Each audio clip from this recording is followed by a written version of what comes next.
आई times की team इस वक्त पहुंची है रिसाली निगम के वार्ड नंबर 23 प्रगति नगर में। हम जब यहाँ से गुजर रहे थे तो बीजेपी के वर्कर मिले, बीजेपी के कार्यकर्ता और प्रत्याशी मिले। धर्मेंद्र भगत यहाँ से चुनाव लड़ रहे हैं बीजेपी से। यहाँ के मुद्दे अलग हैं, जो श्रमिक बस्ती स्लम एरिया के जो मुद्दे होते हैं, सड़क, नाली, पानी, थोड़े से अलग है यहाँ पे। तो हम उनसे बात करेंगे कि मुद्दे क्या है, कैसे हैं, चूँकि टोटल इलाका कॉलोनी वाला इलाका है, 2200 के आसपास वोटर है। क्या मुद्दे इधर के?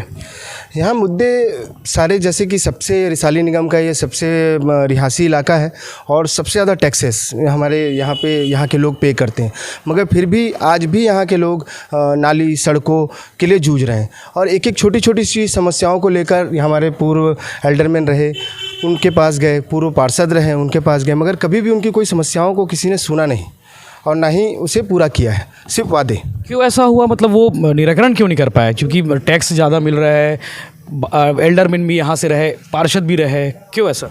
मुझे लगता है कि वो अपने खुद के विकास में ज़्यादा ध्यान दिया उन्होंने और अपना विकास किया, मगर जनता का और किसी का भी कोई भी काम नहीं किया उन्होंने। ये सड़कें तो बनी हुई हैं, कुछ जगहों पे देखे हमने। जी, सड़कें बनी हुई हैं, मगर आप स्ट्रीट 11 चले जाइए, 14 चले जाइए, आप देखेंगे वहाँ आज भी सड़कें कच्ची हैं, मुरम वाली सड़कें हैं। कभी भी वहाँ सीमेंटीकरण तक नहीं हुआ आज के डेट में। कुछ लोग पार्षद को नहीं जानते टाइप की बातें कर रहे हैं, क्या ये सच है? नहीं, जानते हैं, पूर्व पार्षदों को जानते हैं, एल्डरमैन को भी जानते हैं। एल्डरमैन भी अभी यहाँ से चुनाव लड़ दिए।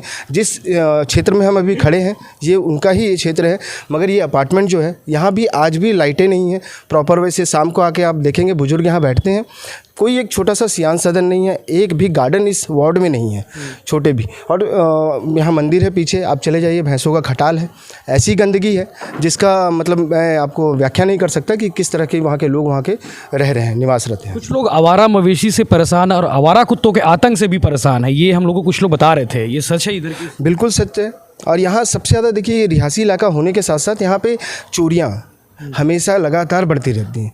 हर आए दिन आप देखेंगे किसी ना किसी स्ट्रीट में चोरी हो रही है। कल एक चोरी हुई, आदित्य सराफ के यहाँ चोरी हुई है। वो मेरे को फ़ोन किए थे, वो बताया कि हमारे यहाँ गोल्ड और कैश वगैरह चोरी करके ले गए करके।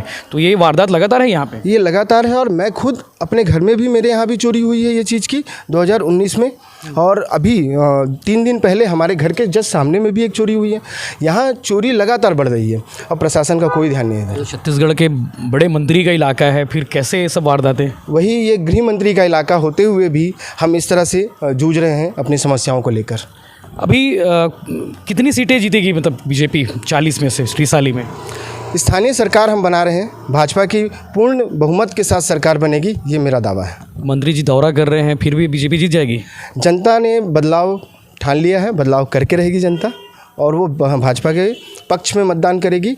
और 23 तारीख के दिन हम सरकार बना रहे हैं यहाँ।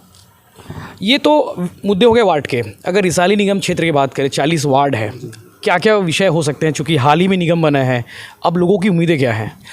निगम में लोगों की उम्मीदें, उनकी जन समस्याएं बस छोटी सी होती हैं कि उनकी समस्याओं का निराकरण जल्दी हो जाए, जल्द से जल्द हो जाए, उन्हें भटकना ना पड़े।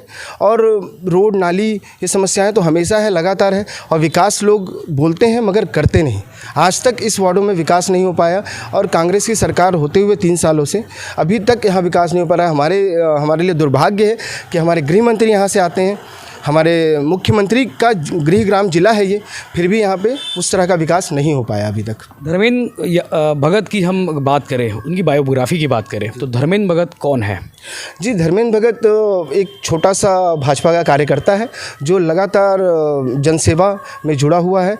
और मैं यहाँ पे काफ़ी समय से निगम से जूझ रहा हूँ, निगम के कार्यों को लेकर करवा रहा हूँ, ये सब मेरा कार्य है। और इसके अलावा मैं फिटनेस के क्षेत्र में लगातार संघर्ष करता रहता हूँ और जुड़ा हुआ हूँ इससे। क्या जिम करते हैं? जी, मेरा खुद का जिम है, युवान फिटनेस के नाम से। अच्छा जी, तो मैं उसके लिए लोगों को प्रेरित करता हूँ। आपकी क्वालिफिकेशन क्या होगी? मैं पोस्ट ग्रेजुएट हूँ जी। उसके बाद मैंने PGDCA भी किया है, पॉली भी किया हुआ है। मतलब एक पढ़ा लिखा प्रत्याशी उनको मिला है और हो सके पार्षद भी मिल जाए, ये बोल सकते हैं।